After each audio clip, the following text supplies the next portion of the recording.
The gynecological treatises of the Hippocratic corpus are full of pharmacological recipes. Pharmacology is inferior to dietetics. Therefore, the gynecological treatises are inferior to the dietetics treatises found in the Hippocratic corpus. So this is a caricature, but I think it's sometimes helpful in debunking myths.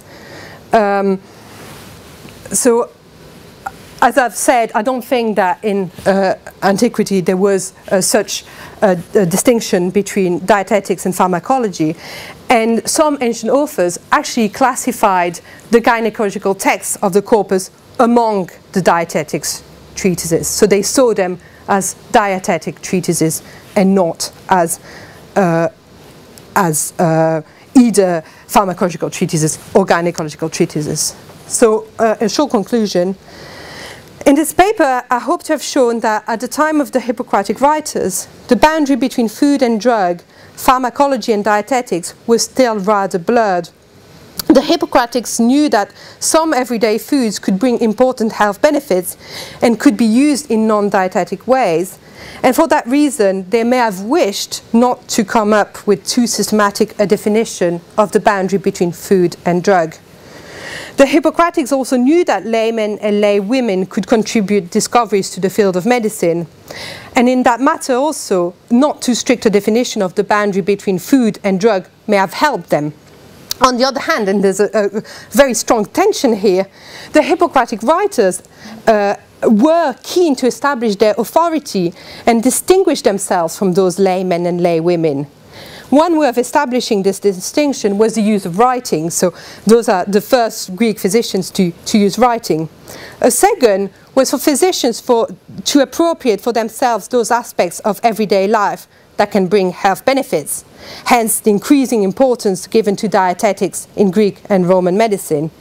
And a third way for physicians to distinguish themselves from laymen was to develop a theoretical framework with clearer definitions and divisions.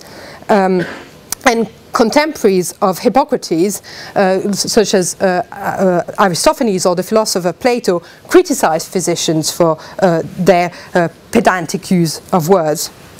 Of course, in practice, substances such as garlic were not affected by the increasing professionalization in Greek medicine. They could still be used both as foods and drugs. And garlic is in fact described both in pharmacological and dietetic treatises in late antiquity. The difference was more in attitudes. The newly defined branch of dietetics became the most prestigious branch of medicine, and this attitude remained prevalent for good or for bad until very recently, and yes, until probably in the 19th century.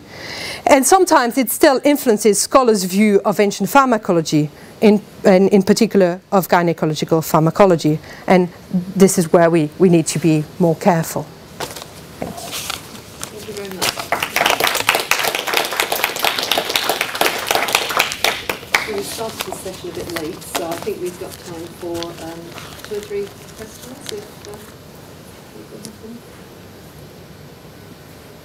Yes? Just 2 comments. Galen wrote on simple medicines before he wrote on nutrition. I don't know what that says about the importance of the 2 in his mind. I was also thinking about the second book of his work on nutrition, the one that's dedicated to all plants, plant cereals and pulses, and it almost there's about 70 cases. In almost every case he says it doesn't nourish very much, but it has these other effects, which we might call pharmacological effects. It's quite striking that a third of his book on nutrition discusses things which don't nourish in his terms. So I would think that would reinforce your suggestion of blurring of these categories. Yes. No, that's really interesting, actually. I wanted to focus on, because I think it's so complicated with all the texts, the ancient texts. I wanted to focus on the earlier period, but there's the same type of problem, of course, in Galen, the same time of pose. Yes, we're going to learn from laymen, but it's by the same time of Galen, we can be quite certain that it's just posing, I mean, in my opinion. Yes? If we broaden the whole discussion, is it really about pharmacology versus dietetics?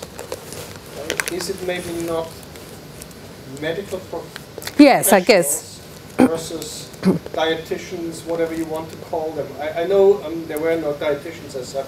But yes, but that's the thing. Nowadays we have that. Yeah. But in antiquity, Yeah. the physicians were dietitians, but they also had sometimes to use pharmacological remedies because sometimes, I mean, whatever one want to say, sometimes you can't. You know, there's no point. You have to use. The diet was never a unique aspect of a medical profession.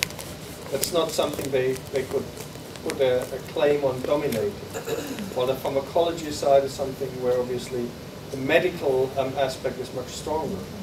Well, they try damn hard to put claims on, yes, this belongs to us, dietetics. And from some texts written by non-physicians, it seems to have worked. You know, it's funny, that's what ancients saw as real medicine. And actually, no, pharmacology, they saw pharmacology as something everyone could meddle with. So it's quite complicated, yes.